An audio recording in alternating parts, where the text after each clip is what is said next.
Assalamualaikum warahmatullahi. First sekali,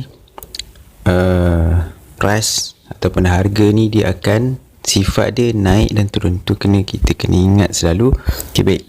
Mula dia berada pada satu harga 1.10844.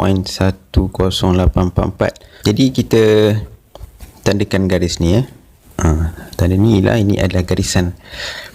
Ini nama dia bila dia berada di bawah kan, harga paling rendah, maksudnya dia turun, dia berhenti, dia naik. Tempat dia berhenti, dia naik tu, itu nama dia support ataupun lantai.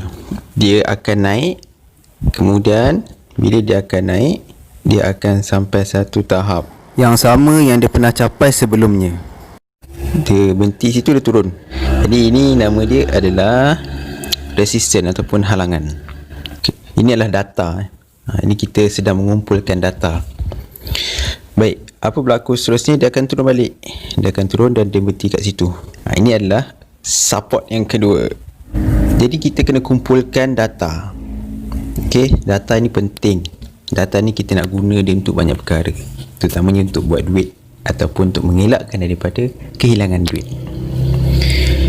Bila dia dah turun, dia naik kan, maka di sini adalah support. Apa berlaku? Dia naik. Faham? Dan dia akan naik sampai sini. Maksudnya tadi kat sini sepatutnya ada resistance, ada halangan. Okey, ada halangan. Bila sampai halangan ni, kita tengok kan, adakah dia mampu untuk pecahkan halangan tersebut.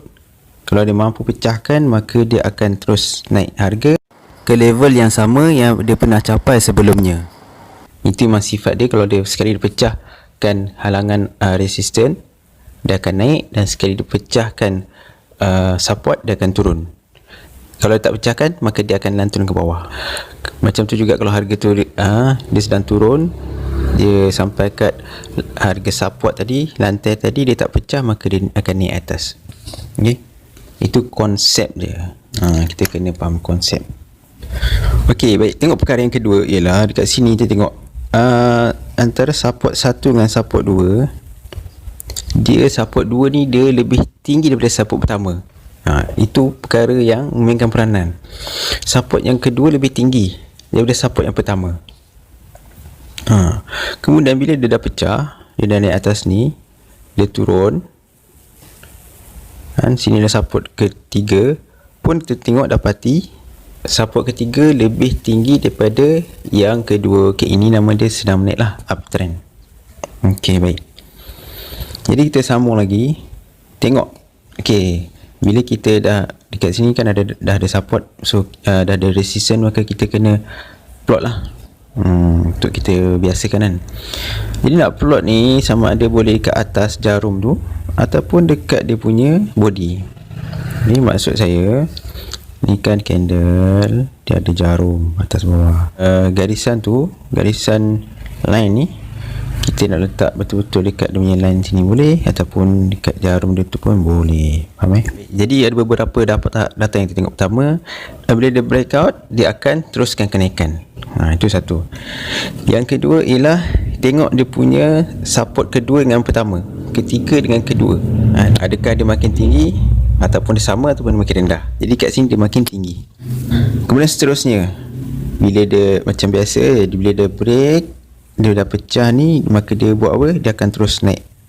Tapi dia naik, dia akan turun balik. Sampai setahap dia akan turun. Okey, dekat situ kita pun plot lagi banyak. Untuk latihan kita plot lah banyak. Okey, jadi ini semua adalah resistance. Jadi yang saya tunjuk ni, nama dia resistance brand ialah support. Okey. Dan resistance support ni dia bersifat berterusan. Apa maksud berterusan? Bila sekali harga pernah berhenti ataupun melantun ke bawah dekat satu harga, maka akan datang bila harga tu sampai situ balik pun kemungkinan dia akan lantun juga. Itu sifat dia. Harga ni dia akan akan berulang. Okey. Ini yang dikatakan, sekali dah kat sini dia turun kan, dia turun pun berdekatan dengan garisan ni. Dia naik, pergi dekat garisan yang ada. Pada garisan ni kan, yang daripada sini ni, garisan ni berlaku ketika ini. Jadi dia akan beri kesan berpanjangan. Itulah dia perkara kita kena tengok, kita kena belajar, biasa latih tentang apa yang dikatakan SNR, support and resistance. Baik. Okey, satu lagi perkara. Garisan ini, ketika di sini dia adalah resistant, garisan yang sama ketika ini dia adalah support. Faham? Kat sini dia resistant, garisan yang sama kat sini adalah support, sebab dia macam tu. Ini kita istilahkan dia resistant become support. Resistant yang telah menjadi support. Jadi garisan-garisan ataupun yang pernah ada sejarah dia pernah jadi resistant dan dia pernah jadi support, dia ini ciri dia strong, kuat memberi kesan kepada harga. Okey, tu nama dia significant support and resistance. So kalau kita tengok depan-depan ni, kita tengok sikit nampak dia akan lantun kat sini, dia akan berdiri kat sini. Garisan-garisan yang dia pernah ada sejarah, garisan-garisan yang pernah dilalui. Baik.